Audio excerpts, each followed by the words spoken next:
আসসালামু আলাইকুম, কেমন আছেন সবাই? আমরা আলহামদুলিল্লাহ ভালো আছি। এই যে টমেটো আলু কেটে ধুয়ে সুন্দর করে কুচলে ধুয়ে হলুদ দিয়ে একটু সিদ্ধ উঠে দিচ্ছি। আর এই তো চাল ভিজাইছি, চালের গুঁড়ি করবো। আর এই তো করলা কেটে নিয়েছি। আজকে মাছও নিয়ে আসা হয়েছে, অনেক রকম মাছ।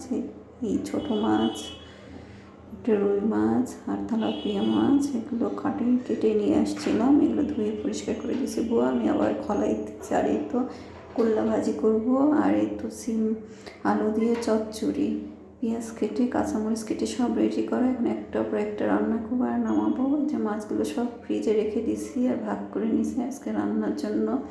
এগুলো দিয়ে আজকে তরকারি হবে। করলা ভাজি হয়ে গেছে প্রায়, করলা ভাজি করে নিচ্ছে। আর এই তো সিম দিয়ে আলু দিয়ে একটা চচ্চড়ি করবো। আর আলুটা ভাবটা হয়ে গেছে হলুদ দিয়ে। তো টমেটো দিয়েছি, সিম আলু চচ্চড়ি করে একটু লবণ আর কাঁচামরিচ দিয়ে দিলাম টমেটোটা গলানোর জন্য। আর একটু তেল দিলে একটু আরও মজা হয়, টমেটোটা গলা হয়, তেল তেল হয়।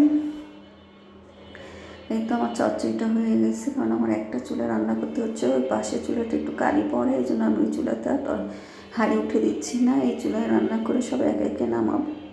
ভাজিটা হয়ে গেছে, তারপর চচ্চড়িটা যেহেতু মেখে দিচ্ছি এটা হয়ে গেছে। আর মাছ আর এই যে আলুটা আমি ভাপ দিয়ে নিচ্ছি, এটা দিয়ে রুই মাছ মেখে রেখেছি। রুই মাছ রান্না করবো। আর এই মাছগুলো একটু ভেজে উঠে রাখবো ভাজা খাওয়ার জন্য। আর এই যে রুই মাছ হালকা করে ভেজে নিচ্ছি। এখন ভাজা মাছই মজা লাগে, কষিও রান্না করি ভেজেও রান্না করি। তো ভাজাটাই মনে হয় মজা লাগে, সবজি দিয়ে রান্না করলে ভাজা মাছই বেশি মজা লাগে। আর যদি সবজি ছাড়া খালি ভুনা করা হয় তখন কাঁচা ফ্রেশ মাছ হলে ভালোই লাগে। তো আর বেশি তরকারি বেশি মাছ যেহেতু সে একটু হালকা করে ভেজে নিই। এই যে পেঁয়াজ ভেজে জিরা ফোড়ন দিছি, আদা রসুন জিরা বাটা দিয়ে নিলাম, দিয়ে কষিয়ে নেব। হলুদের গুঁড়া মরিচের গুঁড়া লবণ দিয়ে কষিয়ে নিয়ে ওর মধ্যে ওই তো আলু মেটে আলু যেটা একটু ভাপ দিয়ে নিয়েছি আর একদম গলে গেছে। আলুটা খুব ভালো ছিল, এটা কষিয়ে নেবো। মশলাটা কষানোর পর আলুটা দিয়ে দেবো, দিয়ে কষিয়ে নেবো। কষিয়ে নেওয়ার পর মটরশুঁটি ছুলে রাখছি। আজকে বাজার করছি, 2 কেজি মটরশুঁটি কিনছি। একটু একটু করে মটরশুঁটি নিয়ে উঠে রাখবো ফ্রিজে, ফ্রোজেন করবো।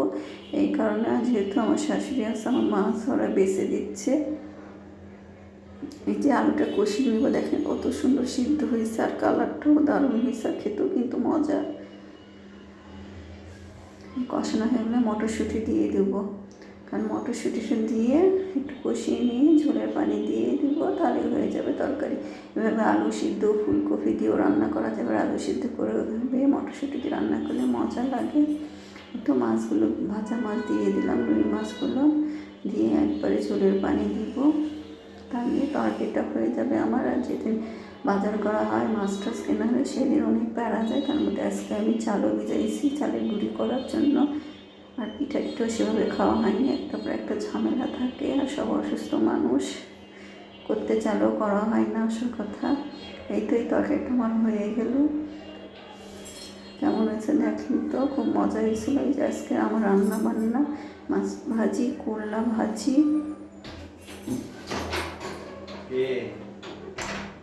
সিম আলু চড়ি। আর এই তো